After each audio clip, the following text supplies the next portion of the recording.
नमस्कार। आइए आज हम इस वीडियो के माध्यम से एड ग्रेड अभ्यास पुस्तिका विषय सामाजिक विज्ञान कक्षा 8 देखिए इस प्रकार से कक्षा 8 के लिए विषय सामाजिक विज्ञान की एड ग्रेड अभ्यास पुस्तिका हमें सत्र 2024-25 के लिए प्रदान की गई है। आप देख सकते हैं इस प्रकार से न्यू एड ग्रेड अभ्यास पुस्तिका। इसमें हम देखेंगे हमारा अतीत, इतिहास, भूगोल एवं सामाजिक एवं राजनीतिक जीवन। इसके अंतर्गत सभी अलग अलग अध्याय दिए गए हैं। इन सभी अध्याय का संपूर्ण हल हम इस चैनल के माध्यम से आसानी से समझेंगे। तो आइए देखते हैं इस वीडियो के माध्यम से अध्याय 6, देसी जनता को सभ्य बनाना, राष्ट्र को शिक्षित करना। देखिए इस अध्याय के सभी प्रश्नों के आंसर हम किस प्रकार से अपनी पाठ्यपुस्तक से पूर्ण कर सकते हैं, आइए हम इस वीडियो के माध्यम से जानेंगे। देखिए यदि आप इसी प्रकार से इसके आगे के अन्य सभी अध्याय का संपूर्ण हल आप समझना चाहते हैं तो आप हमारे इस चैनल से जुड़े रहिए और इस चैनल को सब्सक्राइब अवश्य कर लें, साथ ही बेल आइकन को प्रेस ज़रूर कर लें ताकि आने वाले नए वीडियो सबसे पहले आप तक पहुंचते रहेंगे। तो आइए देखते हैं अध्याय 6, देसी जनता को सभ्य बनाना, राष्ट्र को शिक्षित करना। देखिए पहला प्रश्न है, एशियाटिक सोसाइटी ऑफ बंगाल का गठन किया था, किसने किया था? इसका राइट आंसर है विलियम जोन्स ने। इसके बाद है दूसरा प्रश्न, प्राच्यवादी किन्हें कहा जाता था? तो उसका राइट आंसर है एशिया की भाषा और संस्कृति का ज्ञान रखने वाले लोग। बी नंबर का राइट आंसर है। इसके बाद है प्रश्न तीसरा, 1835 का शिक्षा अधिनियम आधारित था, तो इसका राइट आंसर है थॉमस बेबिंगटन मैकाले के विवरण के आधार पर। प्रश्न 4 है, सृजनात्मक शिक्षा को केवल प्राकृतिक परिवेश में ही प्रोत्साहित किया जा सकता है, तो इसका राइट आंसर है, उपरोक्त विचार किसका था? तो इसका राइट आंसर है रविंद्रनाथ टैगोर जी का। प्रश्न 5वां है, 1854 के उड्स डिस्पैच नीति पत्र में विश्वविद्यालय शिक्षा व्यवस्था हेतु निम्न स्थान पर विश्वविद्यालय स्थापित नहीं हुआ, तो इसका राइट आंसर है हैदराबाद। तो इस प्रकार से हम यहाँ पर सही विकल्प वाले सभी प्रश्नों को हल कर सकते हैं। इसके बाद देखिए अगला प्रश्न है, रिक्त स्थानों की पूर्ति कीजिए। दिया है, वारेन हेस्टिंग्स प्राच्यवादियों के समर्थक थे। दूसरा है, उर्स डिस्पैच नीति पत्र के द्वारा भारत में प्राच्यवादी ज्ञान के स्थान पर यूरोपीय शिक्षा अपनाने का निर्णय लिया गया। सी नंबर का है, 1854 के उड्स डिस्पैच नीति पत्र द्वारा शिक्षा पत्र सरकार का नियंत्रण स्थापित हुआ और सन 1791 में बनारस हिंदू कॉलेज की स्थापना की गई थी।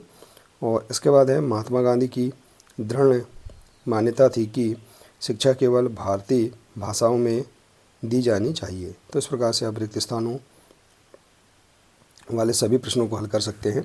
इसके बाद देखिए अगला प्रश्न है,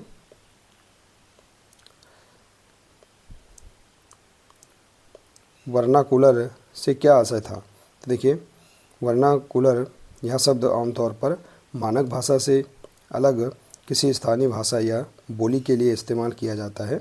जैसे भारत जैसे औपनिवेशिक देशों में अंग्रेज रोज़मर्रा इस्तेमाल की स्थानीय भाषाओं और साम्राज्यवादी शासकों की भाषा अंग्रेज़ों के बीच फ़र्क को चिह्नित करने के लिए इस शब्द का इस्तेमाल किया करते थे। इसके बाद है, अंग्रेज़ों का सांस्कृतिक मिशन क्या था? तो देखिए भारत में अंग्रेज केवल भू क्षेत्र पर विजय और आय पर नियंत्रण ही नहीं चाहते थे, उन्हें लगता था कि उनका एक सांस्कृतिक मिशन भी है। वे मानते थे उन्हें देसी समाज को सभ्य बनाना है और उनके रीति रिवाजों और मूल्य मान्यताओं को बदलना है। इसके बाद है प्रश्न 9, शिक्षा के संबंध में अरविंदो घोष के क्या विचार थे? तो देखिए अरविंदो घोष ने 15 जनवरी 1908 को मुंबई में अपने एक सभ्य भाषण में राष्ट्रीय शिक्षा पर बोलते हुए कहा कि इसका लक्ष्य छात्रों में राष्ट्रीयता का भाव जागृत करना है। इसके लिए अपने पूर्वजों के साहसिक कार्यों पर गहराई से चिंतन करना आवश्यक होगा। शिक्षा को मातृभाषा में होना चाहिए ताकि यह अधिक से अधिक लोगों तक पहुंच सके। अगला प्रश्न है प्रश्न 10वां। अंग्रेजी भाषा सिखाने की ज़रूरत पर मैकाले ने जोर क्यों दिया? तो देखिए, मैकाले ने मिंटस विवरण के आधार पर 1835 का अंग्रेजी का शिक्षा अधिनियम पारित किया। ये फैसला भी लिया गया कि अंग्रेजी को उच्च शिक्षा का माध्यम बनाया जाए और कलकत्ता मदरसे तथा बनारस संस्कृत कॉलेज जैसे प्राच्यवादी संस्थाओं को प्रोत्साहन न दिया जाए। इन सभ्यताओं को अपने आप क्षरण का शिकार होते जा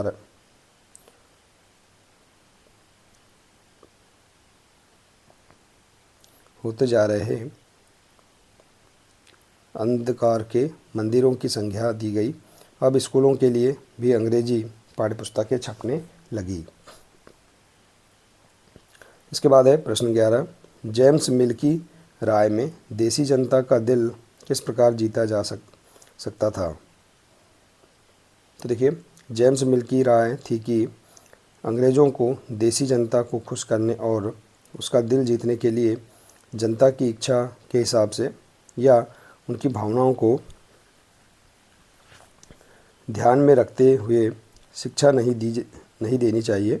उनकी राय में शिक्षा के जरिए उपयोगी और व्यवहारिक चीज़ों का ज्ञान दिया जाना चाहिए। इसके बाद है अगला प्रश्न। चार्ल्स वुड के नीति पत्र में क्या संदेश लिखा था? तो देखिए, इसमें भारत में लागू की जाने वाली शिक्षा नीति की रूपरेखा स्पष्ट करते हुए एक बार फिर दोहराया गया कि प्राच्यवादी ज्ञान के स्थान पर यूरोपीय शिक्षा को अपनाने से कितने व्यवहारिक लाभ प्राप्त होंगे। इसके बाद है अगला प्रश्न। 1830 के दशक में एडम के अनुसार बंगाल और बिहार की पाठशालाएं कैसी थी? तो देखिए, 1830 के दशक में स्कॉटलैंड से आए ईसाई प्रचारक विलियम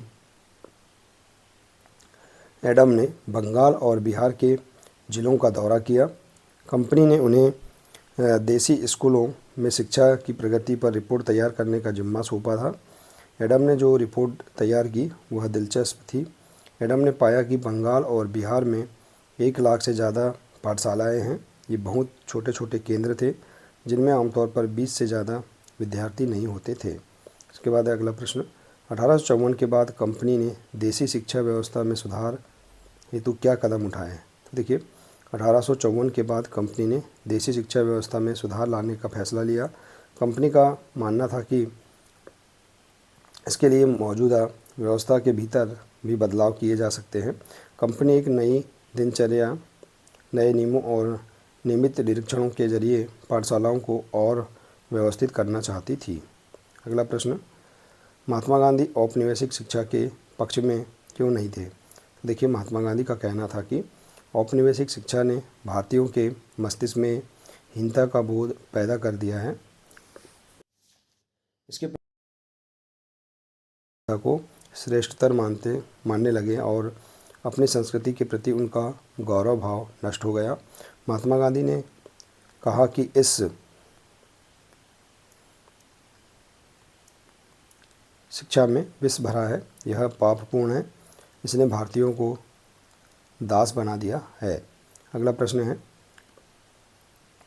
शांति निकेतन की स्थापना किसने और क्यों की थी? तो शांति निकेतन की स्थापना रविन्द्रनाथ टैगोर ने 1901 में शुरू की थी। टैगोर का मानना था कि सृजनात्मक शिक्षा को केवल प्राकृतिक परिवेश में ही प्रोत्साहित किया जा सकता है। इसलिए उन्होंने कोलकाता से 100 किलोमीटर दूर एक ग्रामीण परिवेश में अपना स्कूल खोलने का फैसला लिया। अगला है, शिक्षा के संबंध में रविन्द्रनाथ टैगोर और महात्मा गांधी के विचारों में क्या अंतर था? तो देखिए, शिक्षा के संबंध में रविन्द्रनाथ टैगोर और महात्मा गांधी के विचारों में निम्न अंतर था। गांधी जी पश्चिमी सभ्यता के अत्यधिक आलोचक थे, जबकि टैगोर पश्चिमी शिक्षा के अच्छे तत्वों को अपनाना चाहते थे। गांधी जी कला और संगीत के माध्यम से शिक्षा के समर्थक थे, जबकि टैगोर ने उन्हें शिक्षा में महत्वपूर्ण नहीं माना। गांधी जी ने बच्चों के संपूर्ण विकास और जातिवाद को खत्म करने पर जोर दिया, जबकि टैगोर शिक्षा के माध्यम से आत्म प्राप्ति पर जोर देते थे। तो देखिए, इस प्रकार से हम इस अध्याय के सभी प्रश्नों के आंसर आसानी से पूर्ण कर सकते हैं। देखिए, आशा है कि आपको इस अध्याय के सभी प्रश्नों के आंसर समझ में आ गए होंगे। देखिए, यदि जानकारी अच्छी लगी हो तो प्लीज़ इसे अधिक से अधिक शेयर करें, वीडियो को लाइक करें और इसी प्रकार से इसके आगे के अन्य सभी अध्याय का संपूर्ण हल समझने के लिए आप हमारे इस चैनल से जुड़े रहिए। इस चैनल को सब्सक्राइब अवश्य कर लें। मिलते हैं इसी प्रकार से इसके आगे के अगले नए वीडियो के साथ। नमस्कार।